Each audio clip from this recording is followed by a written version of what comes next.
যতগুলো সমুদ্র আছে, মহাসাগর আছে, সমস্ত পানিকে যদি জাহান্নামের ভিতরে ভরে দেওয়া হয়, তাহলে জাহান্নামের আগুন নিভিয়ে যাবে না, নিস্তেজ হবে না, ঠান্ডা হবে না। সারা পৃথিবীর সমস্ত পানিকে যদি ভরে দেওয়া হয়, তাহলে জাহান্নামের আগুন যেন নিভাবে না। কিন্তু নবীজি বলেছেন, কেউ যদি আল্লাহর ভয়ে যদি 2 ফোঁটা চোখের পানি যদি ফেলে দেয় গভীর রজনীতে, আপনাদের সারা গ্রামবাসী যেন ঘুমায়, আর ওই সময় একাকী যেন সালাতে দাঁড়িয়ে যায়। আল্লাহ সুবহানাহু ওয়া তাআলা মুমিনদের 2টি গুণাগুণ বর্ণনা করেছে সূরা জারিয়াতের 17-18 নম্বর আয়াত। কানু কালিলাম মিনাল লাইলি মা ইয়াহজাউন, যারা ঈমানদার হবে এরা সারা রাত যেন ঘুমাতে পারে না। ওয়াবিল আসহারি হুম ইস্তাগফিরুন, এরা শেষ রাত্রিতে আল্লাহর কাছে ক্ষমা চাইবে, এরা শেষ রাত্রিতে যেন আল্লাহর কাছে ইস্তিগফার করবে। কেননা নবীজি বলেছেন, আল্লাহ সুবহানাহু ওয়া তাআলা প্রথম আসমানে নেমে আসেন রাতের 3য় অংশে, সপ্তম আসমান ভেদ করে প্রথম আসমানে নেমে আসেন। আল্লাহ বলেন, উদুনি আস্তাজিব লাকুম, তোমরা আমাকে ডাকো আমি তোমাদের ডাকে সাড়া দেব। ওই রকম নিরিবিলি সময়ে আপনি আপনার মসজিদে গিয়ে ঠান্ডা পানিতে উজু করে আরামের ঘুমকে হারাম করে ল্যাপ ছেড়ে দিয়ে বিছানা ছেড়ে দিয়ে আপনি মসজিদে গিয়ে সাজদায় অবনত হয়ে জাহান্নামের ভয়ে আল্লাহর ভয়ে চোখের পানি বের করেছেন। যদি আল্লাহর ভয়ে 2 চোখের নালি দিয়ে যদি 2 ফোঁটা চোখের পানি যদি বেরিয়ে যায়, এই 2 ফোঁটা চোখের পানিতে আল্লাহ আপনার জন্য জাহান্নামের আগুনকে নিভিয়ে দেবে। এই জন্য আল্লাহ বলেছেন, যেই ব্যক্তি আল্লাহকে ভয় করবে, যেই ব্যক্তি দণ্ডায়মান হওয়াকে উপস্থিত হওয়াকে ভয় করবে এবং নিজের নফসকে পবিত্র মুক্ত রাখবে, ফাইনাল জান্নাতা হিয়াল মাওয়া, তার ঠিকানা হবে জান্নাত, তার ঠিকানা হবে জান্নাত। তার মানে 2টি জাহান্নাম যাওয়ার খারাপ বদগুণ যাদের আছে ওরা জাহান্নামে যাবে, আর যাদের এই 2টি ভালো গুণ আছে তারা জান্নাতে যাবে। এবার একটা হাদিস দেখেন, তিরমিজি শরীফের হাদিস, 2004 নম্বর হাদিস। হযরত আবু হুরায়রা রাদিয়াল্লাহু তাআলা আনহু আল্লাহ রাসূল সাল্লাল্লাহু আলাইহি ওয়াসাল্লামকে প্রশ্ন করছেন, জিজ্ঞাসা করলেন, আল্লাহর নবী, আন আকসারি মা ইদখিলুন নাসাল জান্নাহ, আপনি বলেন কোন কাজটি কোন কর্মটি বেশি মানুষকে জান্নাতে নিয়ে যাবে? খুব ভালো করে শুনেন, নবীজি 2টা কথা বললেন। 1 নাম্বার হলো তাকওয়াল্লাহ ওয়া হুসনুল খুলুক, 1 নাম্বার হলো আল্লাহর ভয়, 2য় নাম্বার হলো চরিত্র যার ভালো, ওয়া আহসানুহুম খুলুকান, চরিত্র যার ভালো সেই এই 2টা কর্ম মানুষকে বেশি বেশি জান্নাতে নিয়ে যাবে। কি বুঝতে পারলেন? আল্লাহ রাসূলকে এসে বলছেন, আবু হুরায়রা, আল্লাহর নবী আপনি বলেন কোন কর্মটি কোন বস্তুটি বেশি বেশি মানুষকে জান্নাতে নিয়ে যায়? তখন আল্লাহর নবী বললেন যে তাকওয়াল্লাহ, আল্লাহর ভয়, যার ভিতরে আল্লাহর ভয় থাকবে এই ভয়ের কারণে সে ব্যক্তি জান্নাতে যাবে। 2, আল্লাহ রাসূল বললেন ওয়া আহসানুহুম খুলুকান, যার চরিত্র ভালো হবে এই চরিত্র ভালোর কারণে জান্নাতে চলে যাবে। এবার দেখেন তো, আল্লাহ রাসূল আগে সালাতের কথা বললেন, মুখ খুলেন বললেন, হ্যাঁ না বলেন, আগে সালাতের কথা বললেন, হজের কথা বললেন না, প্রথমেই বললেন যে যার চরিত্র ভালো সেই ব্যক্তি জান্নাতে যাবে। কি ব্যাপারটা? চরিত্রের কথা বললেন, তার মানে আপনি ভাবছেন কি চরিত্রটা কত দামি বস্তু জানেন? চরিত্র কোনো পৃথিবীতে ইউনিভার্সিটি ভার্সিটি কি শিক্ষাঙ্গন আছে যা আপনি যাবেন আর চরিত্র আপনাকে অ্যাপসে ডাউনলোড করে ভরে দিয়ে পাঠিয়ে দেবে, এরকম আছে? চরিত্র এমন বস্তু যে আপনাকে নিজের চরিত্র বানাতে হবে।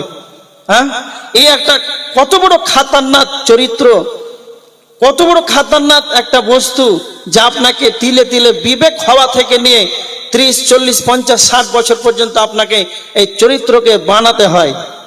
এবার দেখেন, আপনাদের একটা উদাহরণ দিচ্ছি। আল্লাহ রাসূলের চরিত্রের কথা বললেন, তা কেন? যেইগুলো বড় বড় লরি ডাম্পারগুলো আছে, টিওর ভিতরে, টায়ার ভিতরে যে হাওয়া থাকে, বাতাস, এই পাম্প যেটা আমরা বলি, এই হাওয়াটা, বাতাসটা কতটুকু থাকে জানেন? কেউ জানেন? কেউ ড্রাইভার আছেন? হ্যাঁ, 100। এবার দেখেন, 100 হাওয়াকে ধরে রাখার জন্য কতদিনও মেহনত করে একটা টায়ার তৈরি করা হয়েছে, টিউব তৈরি করা হয়েছে। কি একদিনে হয়েছে? কত 2 বছরও সময় লেগে যেতে পারে চিন্তা ভাবনা করতে।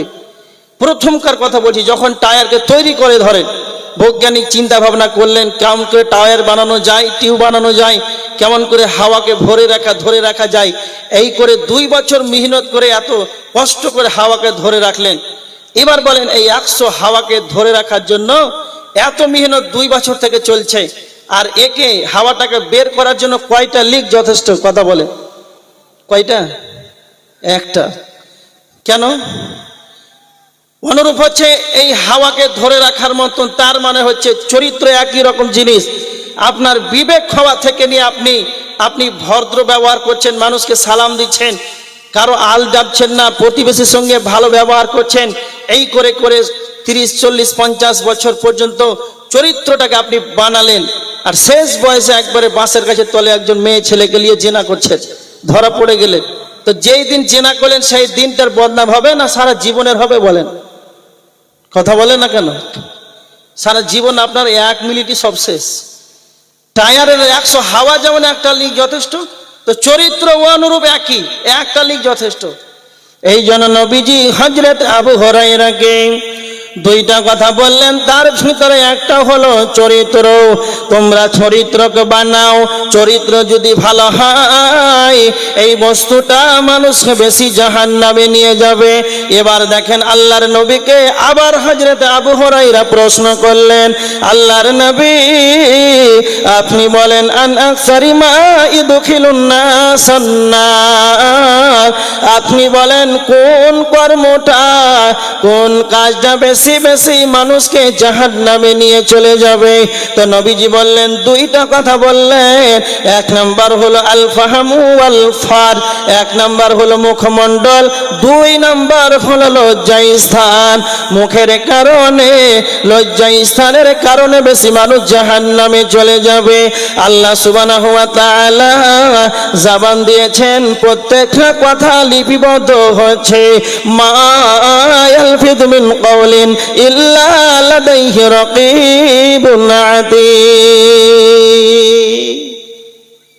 2 জন ফেরেশতা আপনি যা বলছেন সমস্ত কথা লিখছে না, লিখে না? বলেন, হ্যাঁ, প্রত্যেকটা কথার কিয়ামতের ময়দানে জবাব দিতে হবে। এই জন্য নবীজি বলেছেন, মুখে জবানকে কন্ট্রোল করো, যদি এই জবানকে মুখে কন্ট্রোল না করতে পারো বেকন্ট্রোল হয়ে যায়। 1 কাপ চায়ে খাওয়ার জন্য চায়ের দোকানে 5 ঘন্টা তুমি বসে থাকলে, বৈকালে আসরের সালাত পড়ে চায়ের দোকানে গেলে, আর 1 কাপ চা খাওয়ার জন্য 2 ঘন্টা পার হয়ে গেল। এই 2 ঘন্টার ভিতরে কত নেতার গল্প করলে, কত গ্রামবাসীর বদনাম করলে, কারো পরনিন্দা করলে, কারো সমালোচনা করলে। এই মুখ দিয়ে যা যা আলোচনা হলো একবারে প্রত্যেকটা কথার জবাব দিতে হবে। আমার দিকে কান করে শুনে নেন, চায়ের দোকানটা এমন একটি জায়গা, পৃথিবীর বুকে সব চাইতে এমন একটা পাপ হয়, যেমন একটা পাপ হয় মুখের দ্বারাতে পরনিন্দা হয়, পরচর্চা হয়, এই মুখ দিয়ে পরনিন্দা হয়, সমালোচনা হয়। এই কারণে চায়ের দোকানে সব চাইতে বড় যেটা পাপ, সেটা পরনিন্দা, পরচর্চা, সমালোচনা চায়ের দোকানে বেশি হয়। এই জন্য যে যত চায়ের দোকানে যাবে, আমি এমন একটা এই সালে এমন একটা নতুন কথা বলে যাই যে সব চাইতে চায়ের দোকানটা এমন একটি জায়গা, এটা হলো চায়ের দোকানটা পাপ জমা করার ব্যাংকিং ব্যবস্থা। স্টেট ব্যাংকে, পাঞ্জাব ব্যাংকে যেমন টাকা জমা করা হয়, আর চায়ের দোকানটা হলো পাপ জমা করার একটা ব্যাংকিং ব্যবস্থা। যে যত চায়ের দোকানে যাবে তার ততটা পাপ অ্যাকাউন্টে জমা হবে। যে যত চায়ের দোকানে যাবে সে তত অ্যাকাউন্টে তার পাপগুলো জমা হয়ে যাবে। প্রত্যেকটা কথার জবাব দিতে হবে। মানুষের সমালোচনা করেছেন, গীবত করেছেন, আপনি কিয়ামতের ময়দানে পাকড়াও হয়ে যাবেন। এই জন্য জবান আল্লাহ দিয়েছেন, মানে কন্ট্রোল করা যাবে না। আল্লাহর নবী বলেছেন তিরমিজি শরীফের হাদিস, মান কানা ইউমিনু বিল্লাহি ওয়াল ইয়াউমিল আখির, যদি তোমাদের আল্লাহর প্রতি ঈমান থাকে, পরকালের প্রতি যদি তোমাদের বিশ্বাস থাকে, ফালিয়াকুল খায়রান, তবে তোমরা ভালো ভালো কথা বলো, নচেত আউলিয়াসমু, তোমরা চুপ থেকে যাও। অপ্রয়োজনীয় ভাষা ব্যবহার করতে হবে না। যারা ঈমানদার হবে, যারা চালাক হবে, তারা কম কথা বলবে, এরা প্রয়োজন মাফিক কথা বলবে, এরা অপ্রয়োজনীয় কোনোদিন কথা বলবে না। পৃথিবীর বুকে যারা সবচাইতে কম কথা বলে এদের কথার ওজন বেশি হয়। যারা এমনিতেই মানুষের সামনে গল্প করে, চায়ের দোকানে 5 ঘন্টা কাটিয়ে দেয়, এদের কথার কোনো ওজন থাকে না। এবার দেখেন নবীজি মুখের কথা বললেন, লজ্জা স্থানের কথা বললেন। পৃথিবীতে সব থেকে বেশি পাপ হয় লজ্জা স্থানের দ্বারাতে।